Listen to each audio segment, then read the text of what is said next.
Looking for a new course in nursing and paramedical course? Admissions open at one of the most top colleges in the country. East West Group of Institutions, Bangalore, recognized by Indian Nursing Council and Rajiv Gandhi University of Health Science. Choose your courses on your screen. Hurry up, limited seats available. For more details, contact the link given below. Haka arpulai tarik unai tung arja arpun rio kisama naga jela megelaya kila penlong ke jengki berjai-jai ha parking lot halat umkra shelong kum kadak ban ai ke jingkersan ye ke jengki kepala penlong daga cockroach Janata Party ni CJP ha jantar mantar New Delhi. Kini ke jinghalang kelalong hadian ke jingbitar halor ke jingjia ke belam mi ha kapor bagi samla kidang penlong ye ke jengki ke berjai-jai ha nong ba Delhi. Kinawan yang sembenta kila penpau bagi kuat ban ai ke jingkersan ya kisamla ki beki bat ban penram ya kerukam le jong ke sarkar India. Hagani ke jingyalang pajba la saki bagi brio na borok ki kerdan rata kila wan ban don bentah kata nadu kisamla pulie ki kena red ki long kme ki rangba bat ki riu pajba kila wan ringkat ke jing temu ban penpau ya ke jingteli bat ki no ya ki. Shosho ki no one sekani ke jalang kila ra ru ragi plakat ki bla tho dagi kentien ban kersan ya ke jeki jong ke CJP bat ban penram jor ya ke sarkar India. Ke jeki kala long ha ka rukam ke bajai-jai ha ka baki paj ba kila kentu ya ki bor badai paj baki sngap ya ke sor jong ki samla bat ban shemkhia ya ki mat ki bala dawa da ki no ya ki.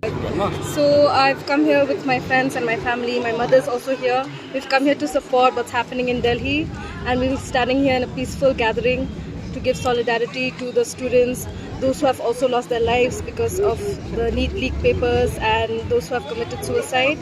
We are there, we've come here to support them and their families as well.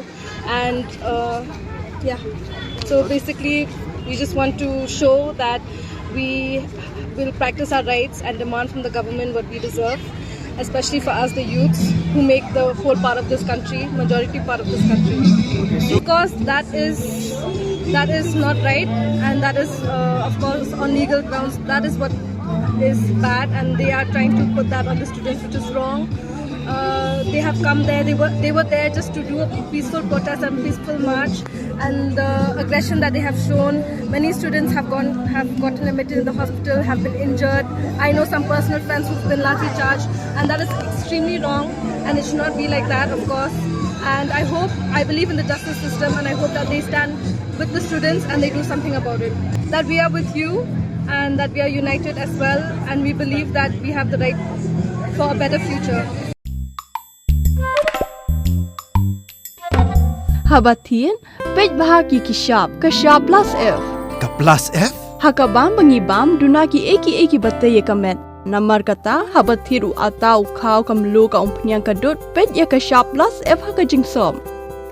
Yaki nutrient kumki vitamin bat ka ayan la icon diat bat ka bathau bha kam khta ai ka dur jingki mar bam ka jing mat lani ka rukom shed yaki. Balehi banai kita. Kadon ka we ka jing mentoy ba kongsan. Ka kot ka kia.